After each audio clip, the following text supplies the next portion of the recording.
Okay, good evening. देखिए, last class में हमने कंप्लीट की थी हाइलाइट्स की केमिकल रिएक्शंस, प्रिपरेशन मेथड्स हमने कंप्लीट कर लिए थे लास्ट क्लास में। अब हम देखने वाले हैं कुछ उनके लास्ट प्रोडक्ट्स। देखिए, इनमें फर्स्ट हम बात करते हैं डाई हाइलाइट्स।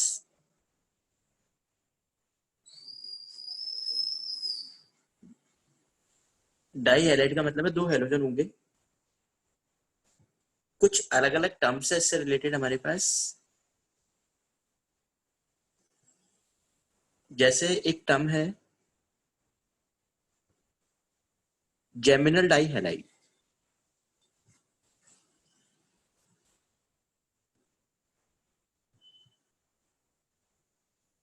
ऑलरेडी मतलब हम देख चुके हैं। जेमिनल का मतलब है कि एक ही कार्बन से दो आपके हेलोजन लिंक होंगे।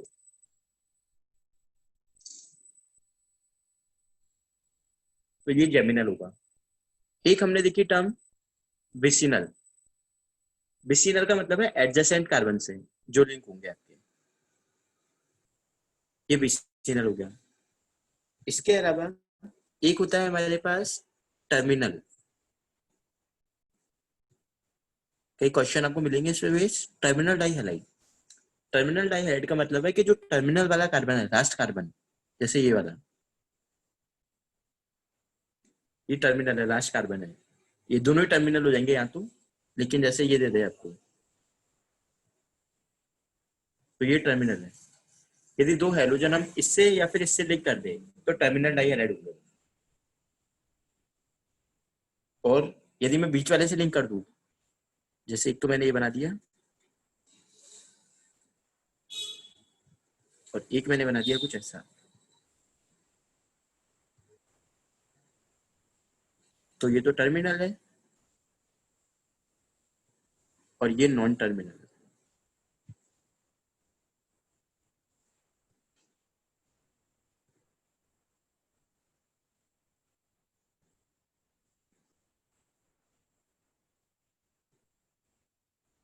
देखिए, प्रिपरेशन के लिए हम बात करें इसकी,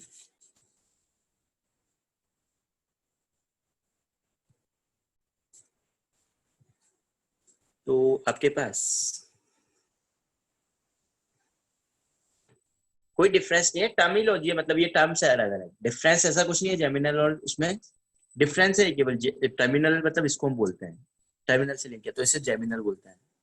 अभी जेमिनल में ये भी तो आ सकता है, जैसे मैंने ये लिख दिया।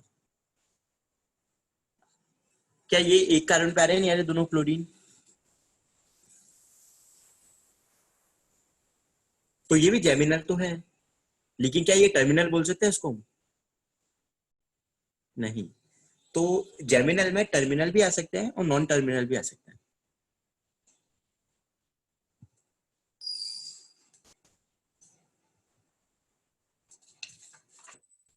ओके, हम बात कर रहे थे प्रिपरेशन की।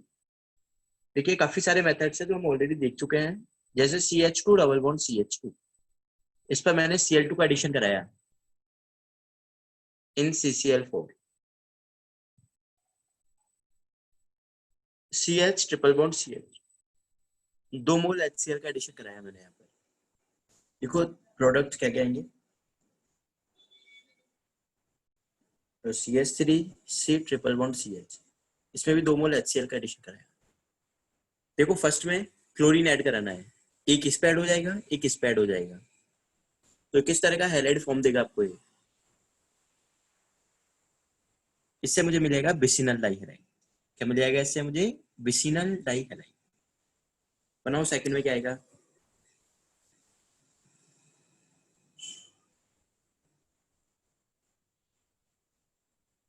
देखो HCl है, 2 मोल का ऐड करना है।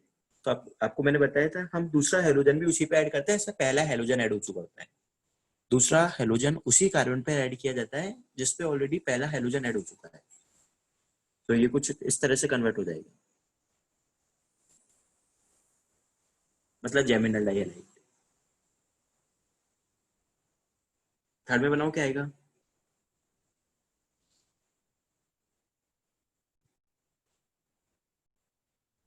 थर्ड में देखो इन दोनों में क्लोरीन इस पर ऐड होगा, है ना, क्योंकि ज्यादा स्टेबल है ये वाला।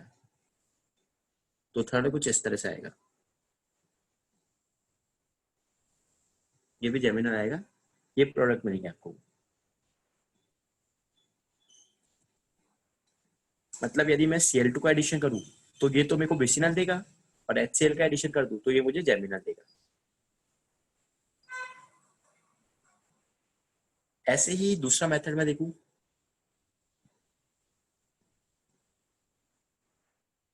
बाय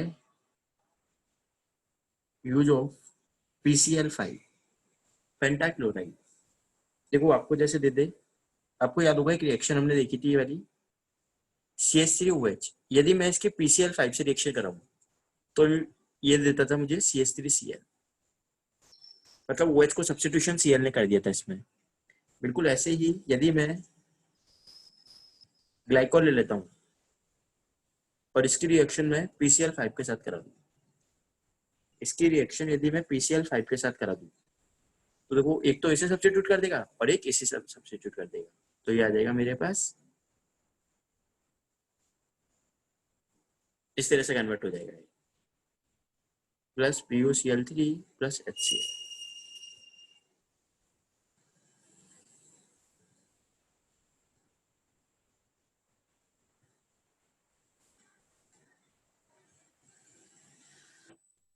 सॉरी HCl नहीं आएगा, H2O लिखना है। देखो इसके अलावा कुछ कंपाउंड इस तरह के भी होंगे आपके पास, जैसे आपको दे दिया CH3CHO एल्डिहाइड। इस तरह के कंपाउंड में जब भी हम PCl5 से रिएक्शन कराते हैं, कार्बोनिल ग्रुप की रिएक्शन है कार्बोनिल कंपाउंड्स की, जब भी हम PCl3 के साथ रिएक्शन कराते हैं तो देखो ये जो कंपाउंड है ये डिकम्पोज होकर ये बनाएगा PCl3 और Cl2। अब आपको करना क्या है, जो ऑक्सीजन है उसे तो इस PCl3 के साथ लिंक करना है, मतलब इसे बना देंगे हम PuCl3। ऑक्सीजन को PCl3 के साथ ऐड कर देंगे, क्या बन जाएगा ये PuCl3। और बाकी जो Cl2 बचा है, दो क्लोरीन है और यहाँ डबल बॉन्ड है, दोनों क्लोरीन आपको इस कार्बन पे लगा देना है। एक ये लग गया है और एक ये लग गया। ऑक्सीजन को आपको PCl3 के साथ लिंक करना है इस तरह के, और उसकी जगह पे क्या लगा देना, दो chlorine.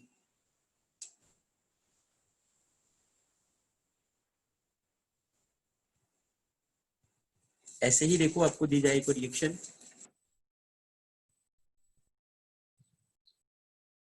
CH3 C double bond हो CH3 और बोल दे PCl5 के साथ रिएक्शन करो, लिखो क्या आएगा प्रोडक्ट।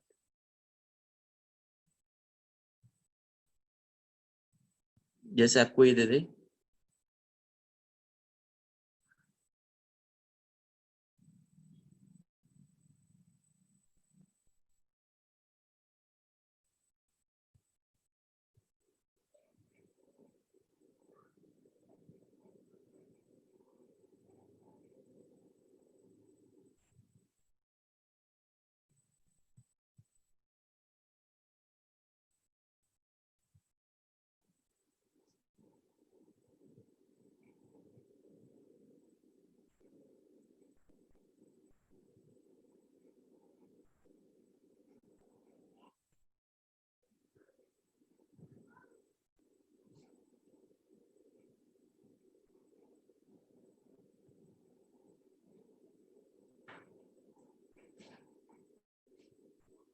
सब में बिल्कुल एक जैसे रिएक्शन है, O को हटाना है और Cl लगाते हो जाना है।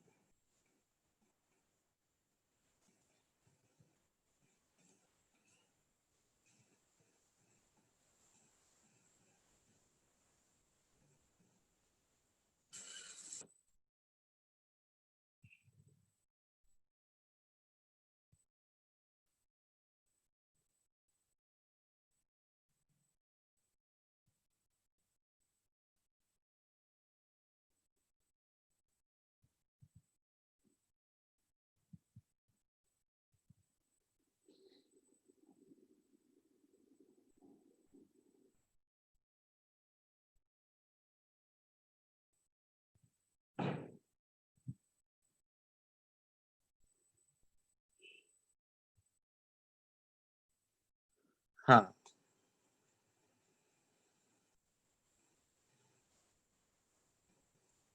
देखो थर्ड फर्स्ट में क्या होगा, इस O को हटा दो, ये आपको कुछ इस तरह से कंपाउंड देगा, एक Cl यहाँ आ गया, एक Cl यहाँ आ गया, प्लस POCl3।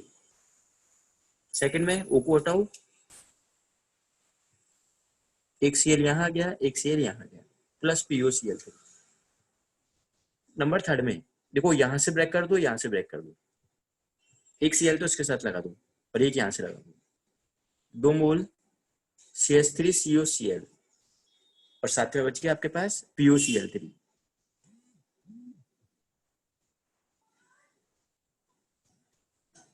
लास्ट क्वेश्चन में यहां से ब्रेक करो, यहां से ब्रेक करो,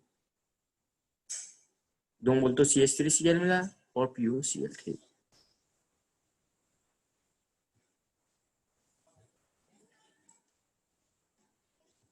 आई आपको समझ में चारों रिएक्शंस? O को हटाना है, बस Cl लगाते हुए जाना है।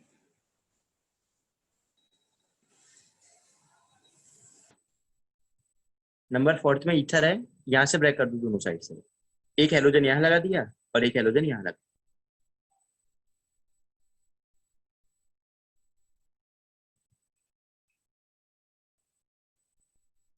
ओके, नेक्स्ट देखते हैं केमिकल रिएक्शंस।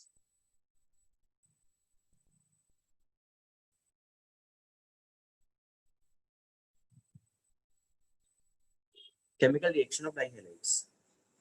देखिए, इससे भी हमने काफी रिएक्शंस पढ़ चुके हैं ऑलरेडी हम। CH2Cl, CH2Cl,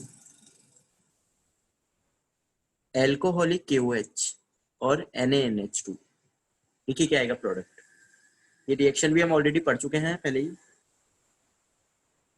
CH3CHCl, देखो दोनों के प्रोडक्ट क्या आएंगे।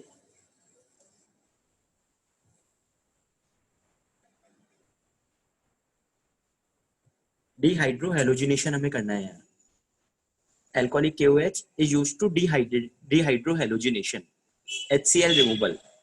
दो है, 2 बार आपको रिमूव करना है HCl।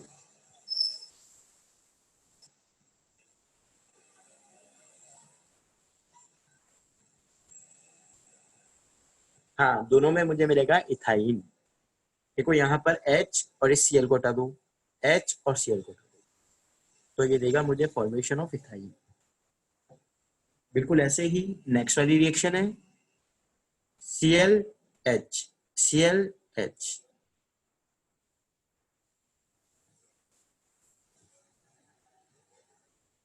दोनों में इथाइन फॉर्मेशन होगा।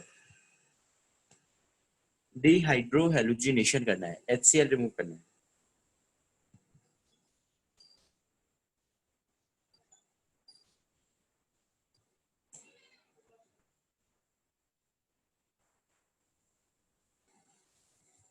नेक्स्ट देखिए सेकंड इसमें,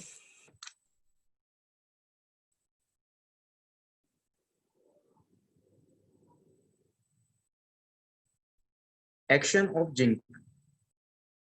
जिंक जो है, जिंक का फंक्शन है डीहेलोजिनेशन करना। जैसे एल्कोहलिक KOH डिहाइड्रोहेलोजिनेशन करता है, ऐसे ही जिंक क्या करता है, डीहेलोजिनेशन।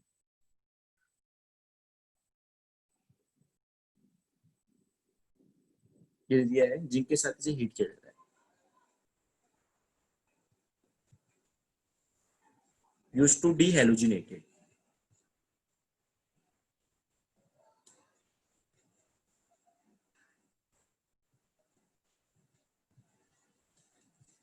देखो ये देगा आपको फॉर्मेशन, ZnCl2 बन के बाहर निकल जाएगा। Cl2 रिमूवल का फंक्शन है इसका, CH2 double bond CH2 plus ZnCl2। Zinc जो है ये डीहेलोजिनेशन करता है।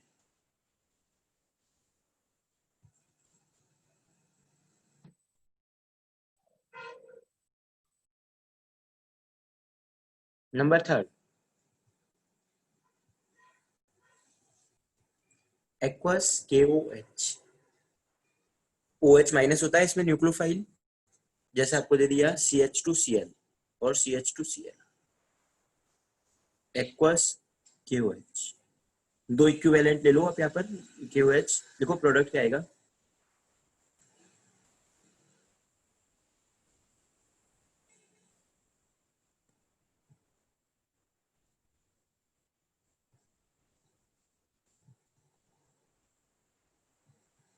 देखो तीनों में प्रोडक्ट्स, हाँ फर्स्ट में आएगा इथाइलिन ग्लाइकोल, फर्स्ट में आपके पास आ जाएगा इथाइलिन ग्लाइकोल, दोनों में OH सब्स्टिट्यूशन हो जाएगा सी।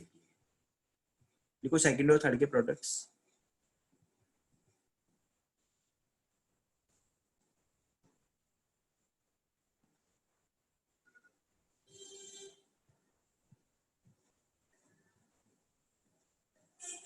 हाँ बिल्कुल।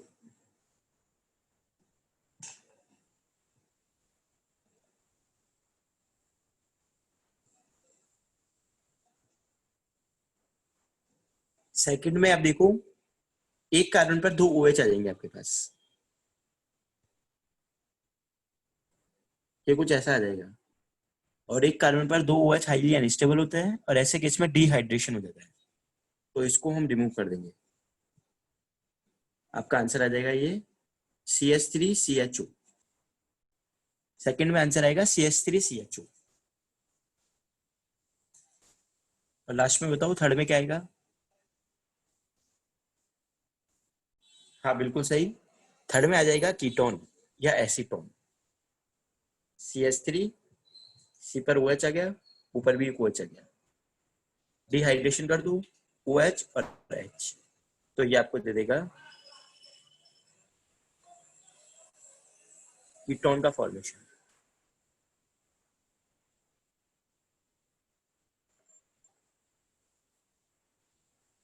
ओके, एक लास्ट रिएक्शन और देखते हैं इसके हम। किसी को दिक्कत है यहाँ तक बता दो, किसी को भी डाउट हो इसमें?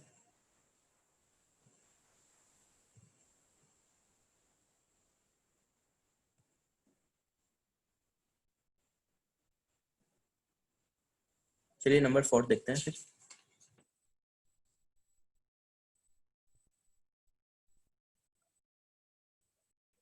CH2Cl, CH2Cl, आपको एक तो दे दिया गया है KCl, और फिर आपको दे दिया गया है H+। चलिए पहले A लिखते हैं, फिर हाइड्रोलिसिस B, और ऐसे ही आपको दे दिया गया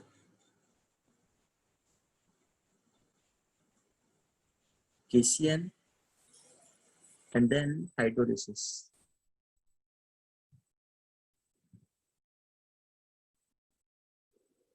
करना क्या है आपको, Cl को सब्स्टिट्यूट कर देना है पहले तो OHCN से, साइनाइड सब्स्टिट्यूट कर देगा क्लोराइड को, तो A तो आ जाएगा इस तरह से, और फिर साइनाइड का हाइड्रोलिसिस आपको हमेशा कार्बोक्सिलिक एसिड का फॉर्मेशन देता है, तो CH2COOH, CH2COOH, butane 1,4 dioic acid.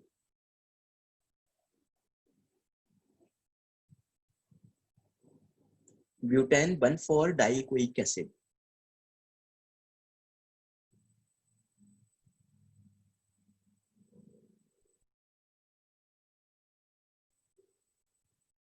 Second में लिखोगे आप इस तरह से ही बिल्कुल सेम, यहाँ पर आ जाएगा CN और यहाँ भी आ जाएगा CN, हाइड्रोलिसिस कर दो,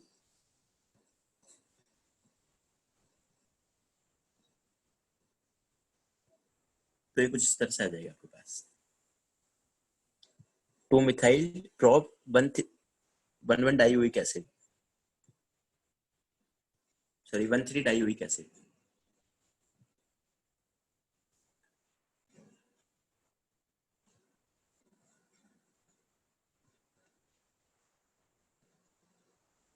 आ रहा है सभी का?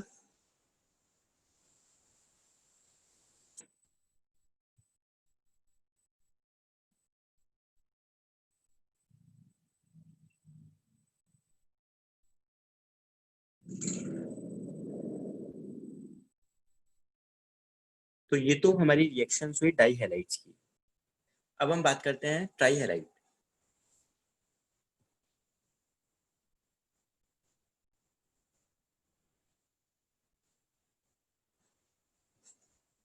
मेनली जो ट्राई हैलाइड है हमारे पास 3 तरह के कंपाउंड्स है।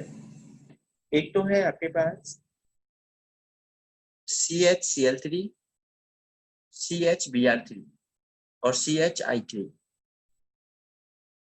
3 चीजें हमारे पास। एक तो CHCl3 है, CHBr3 है और CHI3 है।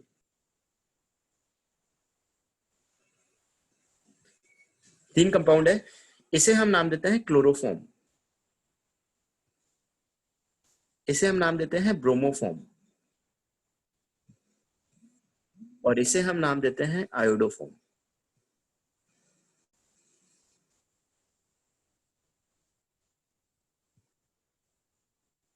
Chloroform, bromoform, iodoform. कंबाइंड इन्हें हम हेलोफॉर्म के नाम से जानते हैं।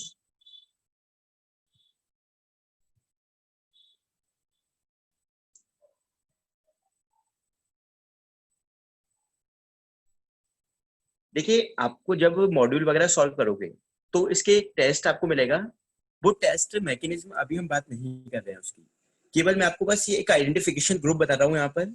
आप उस ग्रुप को देखकर आइडेंटिफाई कर लोगे कि वो टेस्ट कब देगा, टेस्ट में क्या होगा, किस तरह से मैकेनिज्म है, उसकी बात अभी हम नहीं कर रहे हैं, क्योंकि वो आपको तब समझ में आएगा जब हम कार्बोनिल ग्रुप्स पढ़ लेंगे एक बार। तो केवल मैं आपको टेस्टिंग के लिए बता रहा हूँ। क्लोरोफॉर्म टेस्ट, इसमें होता क्या है, इसमें आपको पीपीटी मिलते हैं, जैसे येलो पीपीटी मिल जाएगा आपको। क्लोरीन और आयोडीन के केस में आपको येलो पीपीटी मिलते हैं।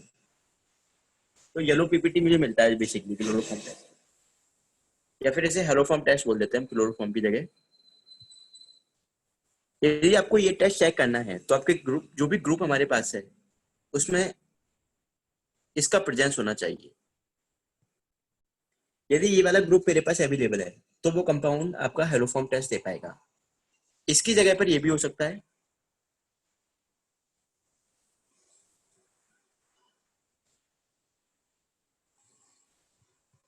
तो यदि आपके दोनों ग्रुप है तो वो आपका हेलोफॉर्म टेस्ट देगा। टेस्ट में क्या होगा वो हम आगे देखेंगे, बस केवल अभी आइडेंटिफिकेशन आपको ग्रुप बता रहा हूँ।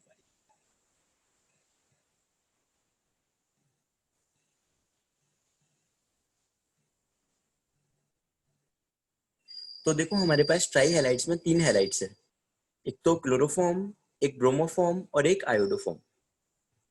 सबसे पहले हम क्लोरोफॉर्म की बात करते हैं।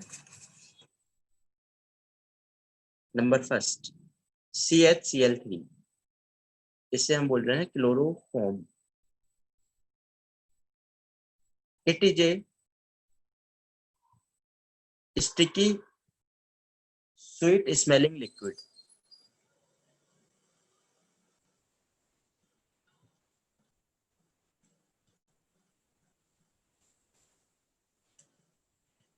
It is strongly soluble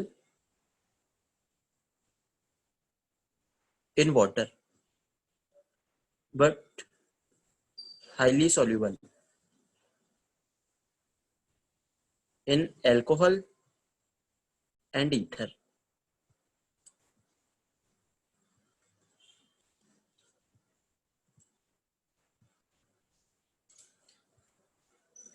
Used as an anesthetic agent. Anaesthesia देने के काम में आता है ये। जनरली आपने देखा होगा यूज करते हैं इससे, तो एनेस्थेसिया में मतलब बेसिकली यूज होता है आपका।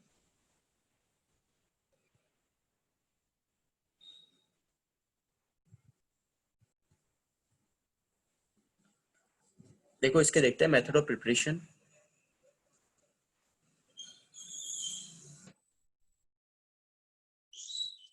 मेथड ऑफ प्रिपरेशन में एक तो मेथड है when we use chlorine with acetal, acetaldehyde के साथ हम क्लोरीन का यूज करेंगे, CH3 प्लस Cl2।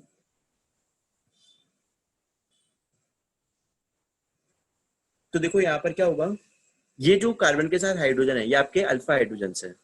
कार्बन के साथ जो हाइड्रोजन है वो कौन सा हाइड्रोजन है, अल्फा हाइड्रोजन। तो क्लोरीन को जब हम हाई टेम्परेचर पे हीट करते हैं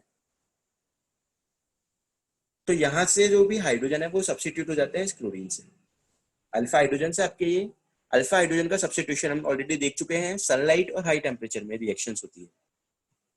तो आपके जो अल्फा हाइड्रोजन है वो सब्स्टिट्यूट हो जाएंगे और ये बन जाएगा CCl3CHO।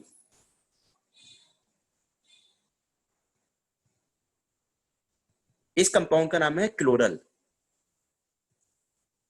ये जो कंपाउंड मुझे मिलता है इस कंपाउंड का नाम है क्लोरल। और यदि इस क्लोरल के ऊपर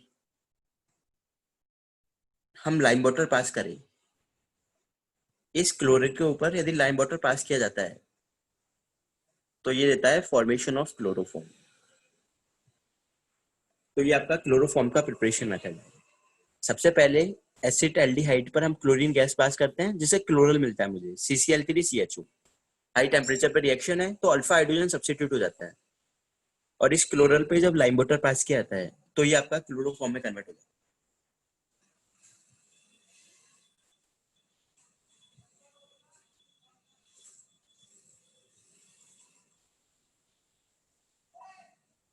ऐसे ही एक रिएक्शन है जिसे हम पहले ही पढ़ चुके हैं, जैसे CH4।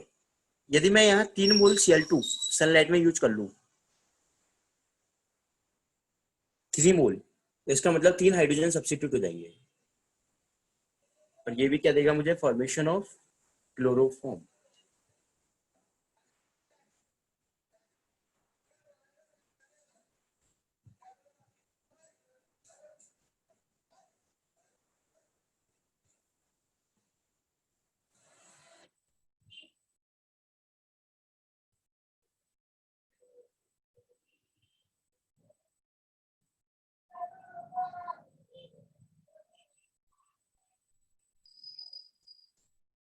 तो ये इसके दो प्रिपरेशन मेथड है आपके पास।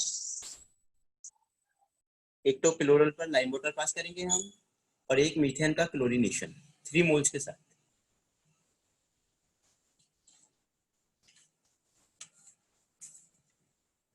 Next is chemical reactions.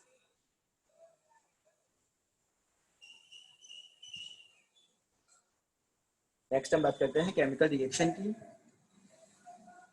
Number first, oxidation. ध्यान रखना ये फर्स्ट जो रिएक्शन है बहुत ज्यादा इंपॉर्टेंट है, तो आप इसे अच्छे से याद रखोगे। डायरेक्टली आपको इस पे क्वेश्चन मिल सकता है, बहुत बार पूछा गया है ये क्वेश्चन ऑक्सीडेशन का। बेसिकली होता क्या है, क्लोरोफॉर्म को जब एयर के प्रेजेंस में रखा जाता है, क्लोरोफॉर्म को जब हम एयर या फिर सनलाइट के प्रेजेंस में रखते हैं तो ये स्लो प्रोसेस से ऑक्सीडेशन शो करता है और एक कंपाउंड बनता है, गैस फॉर्म होती है यहाँ से COCl2। यहाँ से फॉर्मेशन होता है आपके पास COCl2 का, और इस गैस को हम नाम देते हैं फॉस्जीन। हाईली पॉइजनस गैस है ये।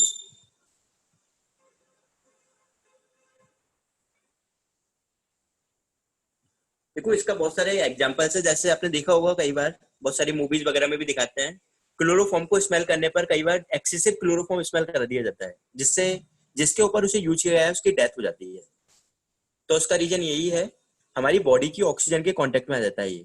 यदि में एक्सेसिव क्लोरोफॉर्म का स्मेल करा दिया जाता है तो बॉडी की ऑक्सीजन के कांटेक्ट में आ जाएगा, जिससे हमारी बॉडी के अंदर फॉस्फीन गैस का फॉर्मेशन हो जाता है। और इसी पॉइजनस गैस के फॉर्मेशन के कारण जो हमारे ब्लड में ऑक्सीजन है वो वहां पर ब्लॉक हो जाएगी, और ऐसे में फिर जो भी जिस भी पीपल के ऊपर मतलब वो यूज किया गया है उसकी डेथ होने की पॉसिबिलिटीज होती है। तो इसका रीजन क्या होता है, फॉस्फीन गैस का फॉर्मेशन। रिएक्शन आपको बहुत अच्छे से याद रखनी है, डायरेक्टली आपसे पूछी जा सकती है कि क्लोरोफॉर्म को यदि एयर में रख दे या डिफ्यूज सनलाइट में रख दे तो क्या इफेक्ट होगा। So that will give formation of phosphine, highly poisonous gas.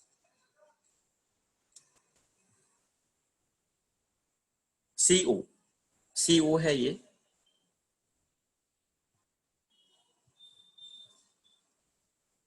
Number 2, reduction CHCl3। यदि मैं यहाँ पर रिडक्शन करा देता हूँ Zn+HCl, माइल्ड रिडक्शन है ये। बताओ यदि इसे हाइड्रोजन मिल जाए तो क्या होंगे हाइड्रोजन एडिशन से, क्लोरीन को सब्स्टिट्यूट हाइड्रोजन कर देगा और ये बन जाएगा CH2Cl2। और यदि आप एक्सेसिव रिडक्शन करा दोगे इसका तो जितने भी क्लोरीन है वो आपके सब्स्टिट्यूट हो जाएंगे और फाइनली ये कन्वर्ट हो जाएगा आपका किसमें, CH4 के अंदर।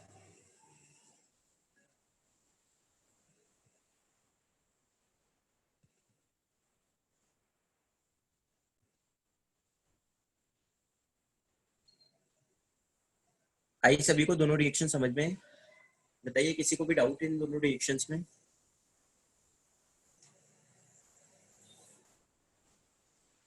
हाँ बिल्कुल लिख सकते हैं इसे प्रिपरेशन ऑफ मीथेन में। अच्छा देखो एक रिएक्शन, इसे भी हम पहले ही पढ़ चुके हैं। यदि मैं क्लोरोफॉर्म को सिल्वर पाउडर के साथ हीट करूं, बताओ क्या देगा प्रोडक्ट? हाँ, ये देता है आपको formation of ethyne, CH triple bond CH। Basically 2 मोल होते हैं आपके पास, फ्री रेडिकल बेस्ड रिएक्शन है, एक एक Cl के रिमूवल से ये आपका बॉन्ड फॉर्म करते हो जाएगा। तीनों Cl निकल जाएंगे तो बीच में ट्रिपल बॉन्ड का फॉर्मेशन हो जाता है।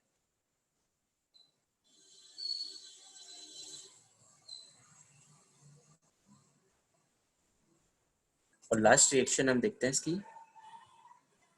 CHCl3 plus aqueous KOH। Excessive है ये आपके पास, ए लिखना है आपको, एंड देन फिर KOH से इसकी रिएक्शन, इससे बी लिखना है। देखिए ये अभी क्या है,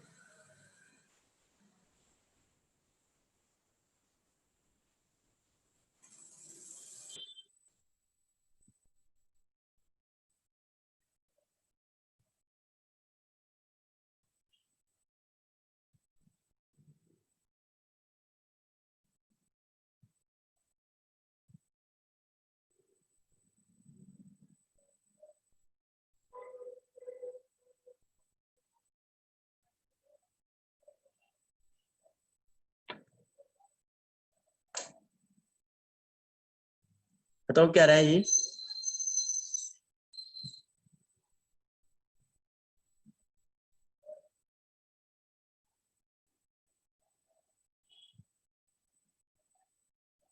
ये एसिटिक एसिड नहीं आएगा।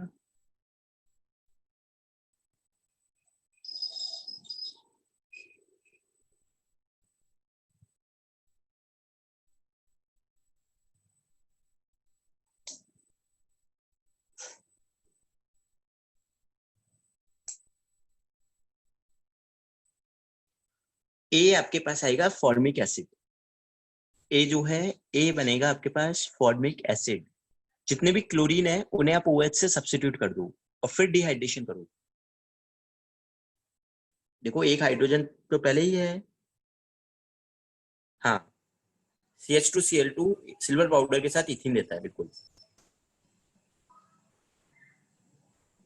OH OH OH, डिहाइड्रेशन कर दो यहाँ से, H2 निकाल दिया तो ये बन जाएगा HC double bond OOH, formic acid. Formic acid को हम KOH के साथ ट्रीट कर रहे हैं। ये एसिड और ये बेस है, ये एक एसिड है और ये क्या है, बेस। तो यानी सॉल्ट का फॉर्मेशन हो जाएगा न्यूट्रलाइजेशन रिएक्शन से। इससे हमें मिलेगा HCOO। इस कंपाउंड को हम बोलते हैं पोटेशियम फॉर्मेट। कंपाउंड का नाम है पोटेशियम फॉर्मेट। देखो फिर से रिपीट कर देता हूँ, CHCl3, 3 Cl है, एक्वस KOH।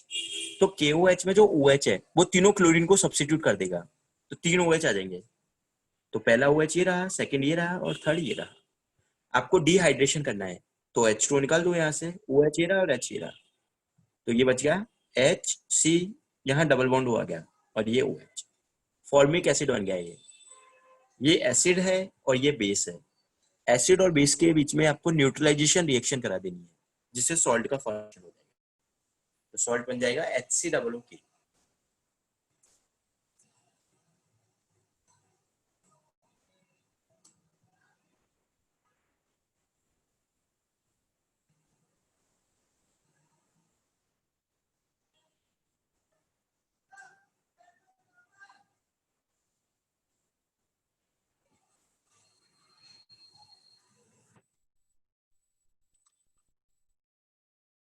सॉल्ट का नाम है पोटेशियम फॉर्मेट। ये तो पोटेशियम है और ये फॉर्मेट आयन है। तो जो सॉल्ट बना है इसका नाम है पोटेशियम फॉर्मेट।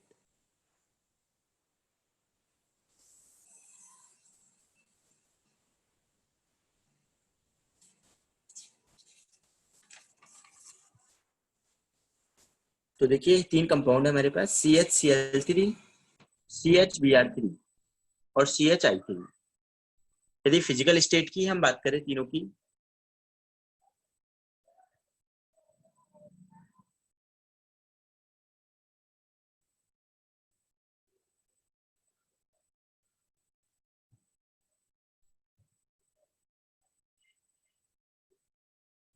ये दोनों कंपाउंड आपके लिक्विड होते हैं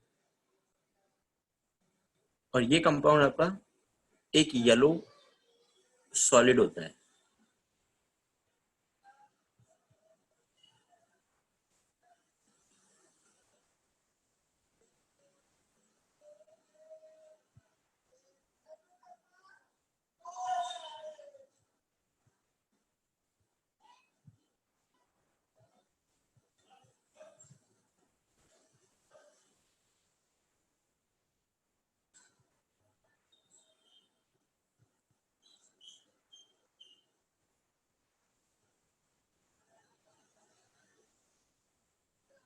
ओके, नेक्स्ट हम देखते हैं tetra chloro derivative, tetra halide derivative. हाँ,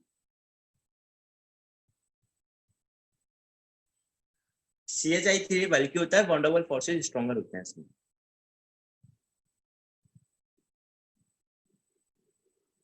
टेट्रा हैलाइड डेरिवेटिव में एक ही डेरिवेटिव हमारे पास है, CCl4, जिसे हम बोलते हैं कार्बन टेट्रा क्लोराइड।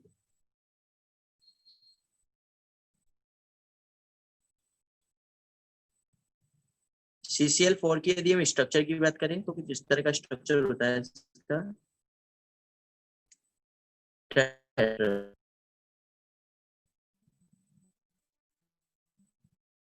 यदि मैं डाइपोल मूवमेंट की बात करूं, so what will be the dipole movement of CCl4? हाँ, CCl4 का डाइपोल मूवमेंट होगा 0, जितना अपवर्ड उतना ही downward, so net dipole movement will be 0। इसका मतलब ये एक आपके पास नॉन पोलर सॉल्वेंट होता है। ये क्या है आपके पास? एक non polar solvent. Okay, wait a minute, clear होगा विजिबल ये।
ओके, देखिए तो ये एक नॉन पोलर सॉल्वेंट होता है आपको।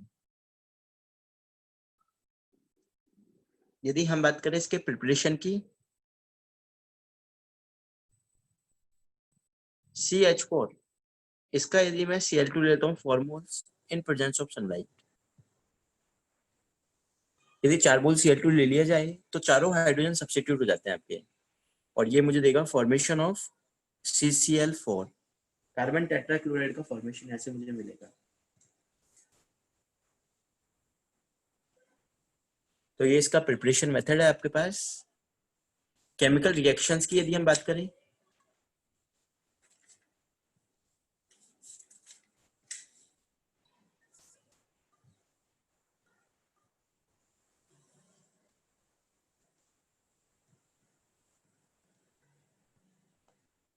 नंबर फर्स्ट, ऑक्सीडेशन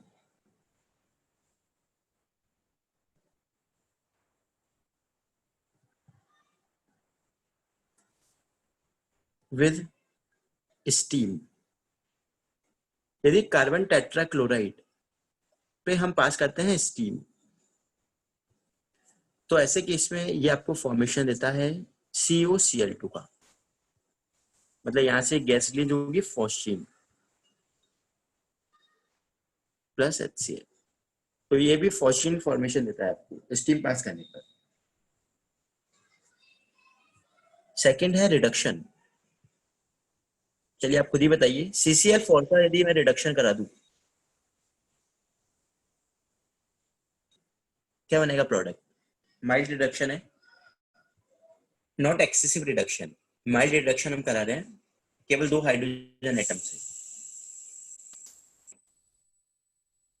हाँ, ये देगा CHCl3।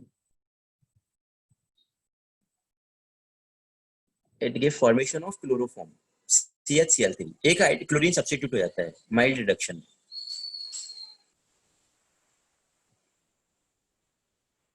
क्लोरोफॉर्म देगा ये।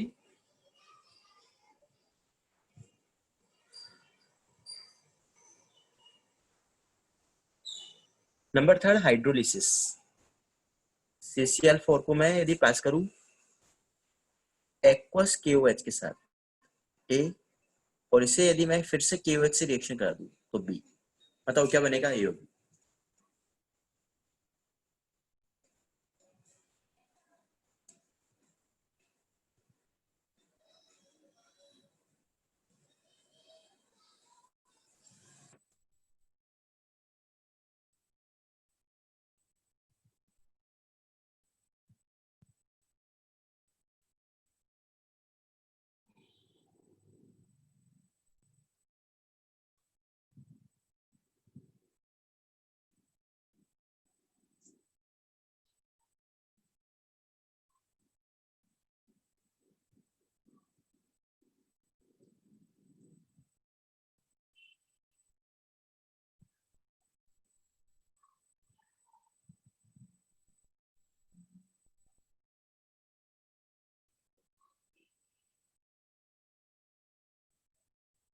देखिए फर्स्ट केस में आपके पास चारों Cl सब्स्टिट्यूट होकर OH आ जाएगा। डिहाइड्रेशन आप करा दोगे तो ये आपको देगा CO2। ये आंसर आपके पास आ रहा होगा CO2। और CO2 को यदि हम KOH में पास करें, बताओ क्या होगा? इसका फॉर्मेशन होता है, हाँ yes, it will give formation of carbonates. इसका फॉर्मेशन देगा ये मुझे कार्बोनेट का, मतलब B बनेगा K2CO3। आपको याद होगा हमने लाइम वाटर की रिएक्शन देखी थी, जैसे CaOH ट्वाइस होता है लाइम वाटर, उसमें CO2 पास करते हैं तो कैल्शियम कार्बोनेट बनता है। ऐसे ही पोटेशियम हाइड्रोक्साइड में पास करेंगे तो क्या बनाएगा? Potassium carbonate. तो हाइड्रोक्साइड में जब भी हम CO2 गैस पास करते हैं तो फॉर्मेशन होता है आपका कार्बोनेट्स का। हाँ, पोटेशियम हाइड्रोक्साइड CO2 को एब्जॉर्ब कर लेता है, बिल्कुल, तभी तो पोटेशियम कार्बोनेट बनता है।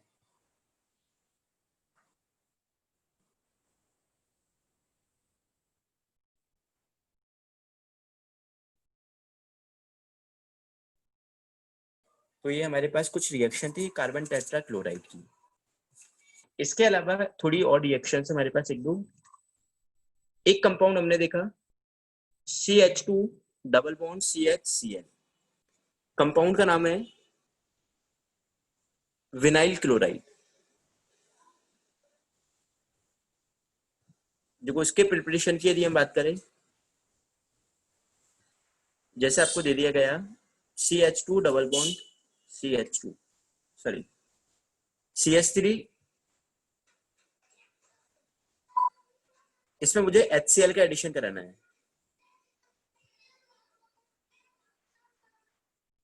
यहां पर हम इसके एडिशन के लिए कैटलिस्ट काम में लेते हैं HgCl2 eight 70 degree Celsius. Alkyne है, यहाँ पर मुझे HCl का एडिशन कराना है। तो देखो एक से तो हाइड्रोजन ऐड हो जाएगा और एक से ऐड हो जाएगा क्लोरीन। एक कार्बन से हाइड्रोजन ऐड हो जाएगा और एक से ऐड हो जाएगा क्लोरीन। तो ये देगा CH2 double bond CH Cl। तो एक मेथड तो ये हो सकता है प्रिपरेशन का। दूसरा मेथड हम देखें, यदि मैं यहाँ पर ले लेता हूँ एल्कोहलिक QH, बताओ क्या बनेगा।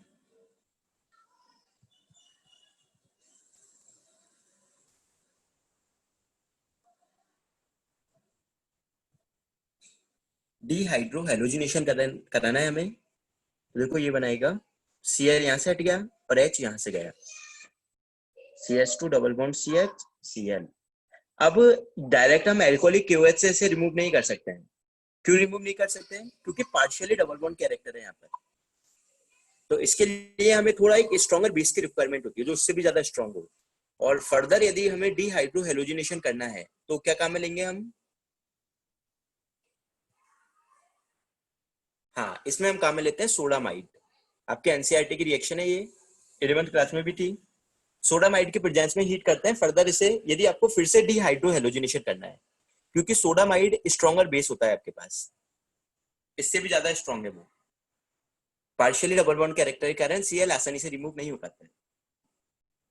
बट हमें तो यहीं पर रुकना है, इसलिए मैं अल्कोहलिक QH से रिएक्शन करा रहा हूँ, क्योंकि रिएक्शन हमें यहीं पर रुकनी है।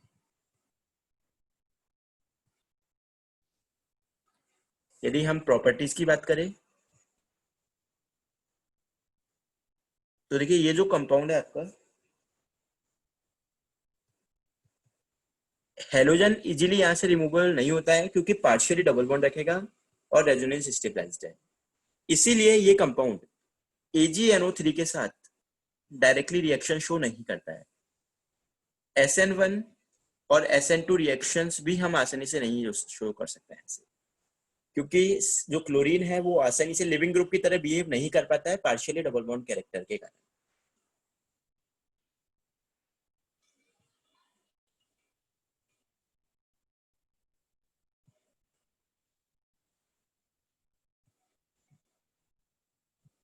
एंड एक लास्ट इसकी केमिकल रिएक्शन हमारे पास है,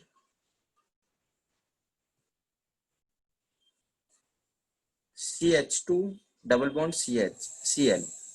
यदि इसका मैं पॉलीमराइजेशन करा देता हूं, यदि इस कंपाउंड का पॉलीमराइजेशन करा दिया जाए, बताइए क्या बनेगा प्रोडक्ट?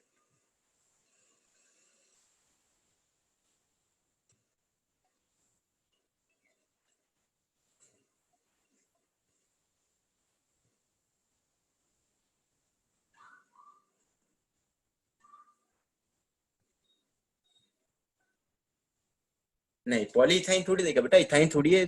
इथाइन का पॉलीमर नहीं बन रहा है, पॉलीमर बन रहा है विनाइल क्लोराइड का। ये तो विनाइल क्लोराइड है ना।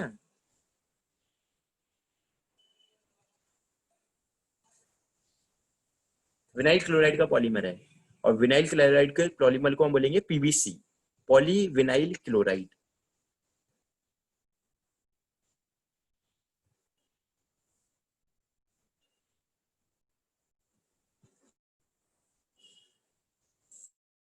इस तरह से हम लिखते हैं इसे।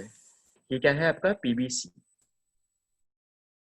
Poly vinyl chloride. देखो कैसे बनता है ये, मैकेनिज्म आपको बताया था मैं एक बार इसकी। जैसे ये है आपके पास कंपाउंड, तो इस कंपाउंड को मैं कुछ इस तरह के स्ट्रक्चर में लिख देता हूँ। अब आपको इसके पॉलीमर बनाने हैं। जैसे दूसरा मेरे पास ये मोनोमर है, ये तीसरा मोनोमर है। तो ये जो डबल बॉन्ड है आपका, ये रेडिकल में ब्रेक हो जाता है। एक रेडिकल यहाँ आ गया और एक रेडिकल यहाँ आ गया। ये रेडिकल अपने पहले वाले से लिंक हो जाएगा, ये इससे लिंक हो जाएगा, फिर ये वाला इससे लिंक हो जाएगा और ये अपने नेक्स्ट से लिंक हो जाएगा। तो इस तरह से अगेन एंड अगेन चेन चलती रहती है। ये CH2 अपने पहले वाले से लिंक हो रहा है,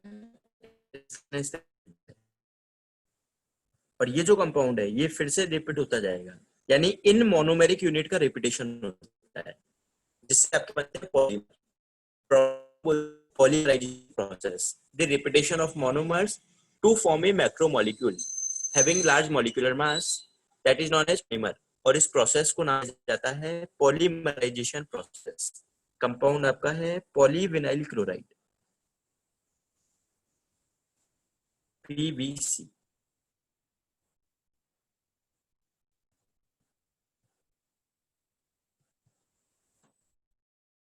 उसके लिए रिएक्शन टर्मिनेशन ग्रुप्स होते हैं हमारे पास अलग अलग, तो उनसे टर्मिनेशन होता है। आपके दिमाग में आ रहा होगा कि सर पहले वाले का और लास्ट वाले का क्या होगा। तो फर्स्ट और लास्ट को टर्मिनेट करने के लिए हमारे पास और भी दूसरे कंपाउंड्स होते हैं जिनसे हम रिएक्शन को टर्मिनेट कराते हैं। इसे हम पढ़ेंगे पॉलीमर चैप्टर के अंदर कि किस तरह से रिएक्शन से पॉलीमर का टर्मिनेशन होता है। तो आज हमने पढ़ा एक तो चारों compounds, mono dichloro derivative, trichloro derivative और टेट्राक्लोरो डेरिवेटिव। फर्दर हमने देखा विनाइल क्लोराइड्स। एक छोटा सा पार्ट और बाकी है इस चैप्टर में हमारा, अलाइल क्लोराइड्स और वेंजेलिक क्लोराइड। इनकी इस तरह से ही एक एक दो रिएक्शंस है जिन्हें हम नेक्स्ट क्लास में फर्दर कवर करेंगे। दूसरा, आप सभी को अल्काइल हैलाइड्स की शीट ग्रुप पर मिल चुकी होगी, तो आप शीट को सॉल्व कर देना, आपको स्टार्ट कर देना है। नेक्स्ट क्लास के बाद जो क्लास होगी उसमें हम शीट का डिस्कशन स्टार्ट करेंगे, तो आप सभी को सॉल्व करना स्टार्ट कर देना है। इससे एटलीस्ट फर्स्ट एक्सरसाइज आप सॉल्व करके रखो, नेक्स्ट क्लास के बाद वाली जो क्लास होगी उसमें डिस्कशन होगा उस शीट का। Okay, thank you.